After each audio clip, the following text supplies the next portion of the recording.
Good morning and welcome to your Farm and Home Show. Today we are back with Katherine Jury. She's an extension specialist for family health with the University of Kentucky Cooperative Extension Service.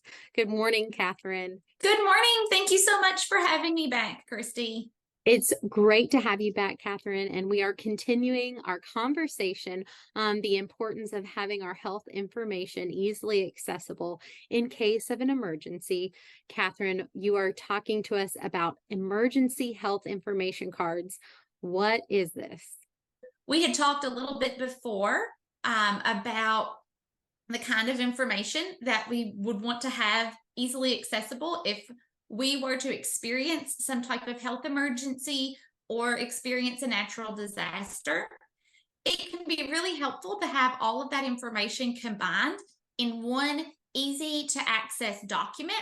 For most people, with a condensed amount of truly emergency information, something like a little card can contain what you need, get the job done, and be easy to stick places where you would want that information. Katherine, why is it so important to have this information readily available? Well, what we have found is that whether it be an emergency health situation personally, some type of accident, or a natural disaster, the type of information that you can provide to first responders can make a huge difference in the amount of time it takes for you to get the kind of care that you need. And so we want that for all of our listeners. We want that for our own families, our own children, and ourselves. Do you have any tips for getting this information together? We actually have a fun little document here. It's an emergency health information card. This document is available at any of your local extension offices.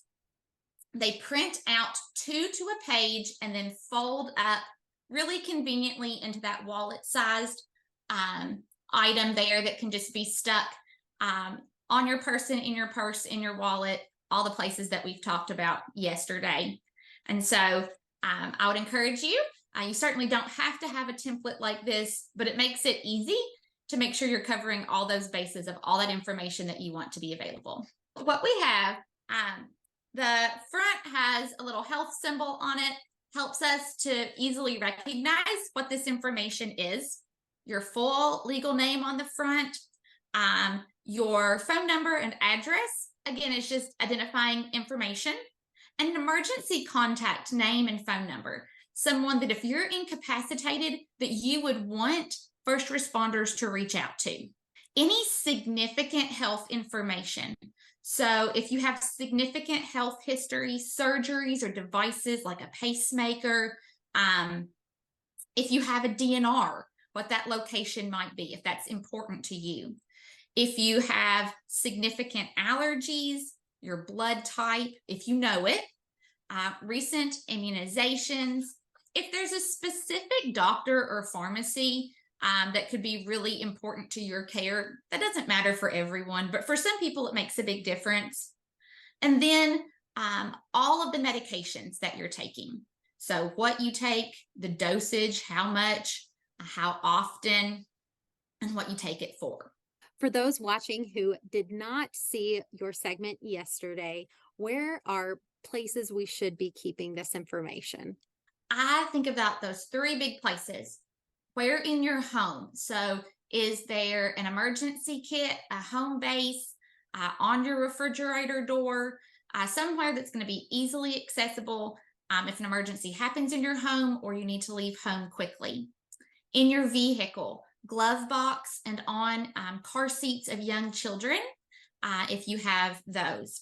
And then on your person, so purse, wallet, backpack. If you use a mobility device, such as a wheelchair or a walker, those are good places to stick them as well. Katherine, great information. Thank you so much for joining us on the Farm and Home Show. If you are watching and would like this free template, be sure to contact your local extension office and ask for the health information card template. We'll be sure to help you. Thanks for joining us today on the Farm and Home Show, and we'll see you next time.